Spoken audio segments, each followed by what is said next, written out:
তো এখন বাজে প্রায় সন্ধ্যা 6টা। আর আমার দিদি এখানে পড়ে পড়ে এখনও কী করছে জানি না, তো ওকে তুলতে গেলাম, দিল আমাকে মেরে। আমি দিদির নতুন জামা পরেছি, ওই জন্য চারিদিকে ঢোলা ঢালা। এখনকার এটা হচ্ছে স্টাইল ঢোলা ঢালা। আর মুখে মুখে আমি ঠান্ডা জল দিয়েছি, আমার মুখে অনেক কিছু হচ্ছে। তো আমরা বেরিয়ে পড়েছি পুজো দিতে। আর পুজো দেওয়ার কারণ হচ্ছে এই যে আমি হাঁটছি না, এটাই হচ্ছে মেন কারণ। তা এত অপারেশনের পর যেটা আমি সুন্দরভাবে হাঁটছি, মা এখানে বলে গিয়েছিল ভগবানকে যে প্রসাদ দেওয়া হবে, ওই জন্য এখানে আসছে পুজো দিতে। আর এই মন্দিরটা মানে খুবই কাছে, ওই 5 মিনিটের মতো হাঁটা পথ। আর তখন আরতি হচ্ছিল, আর আজকে না অতটা ভিড় ছিল না, নাহলে ভালোই ভিড় থাকে।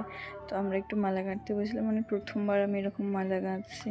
একটু ভুল হয়েছিল প্রথমে, তারপরে ঠিক হয়ে গিয়েছিল। আর এই হচ্ছে প্রসাদ। প্রসাদ হাতে দেখতে পেয়েই মাম্মামের প্রসাদ এখন খেতেই হবে, মানে ওকে এখন দিতে হবে। তো আজকে এতটাই, দেখা হচ্ছে পরের ভিডিওতে।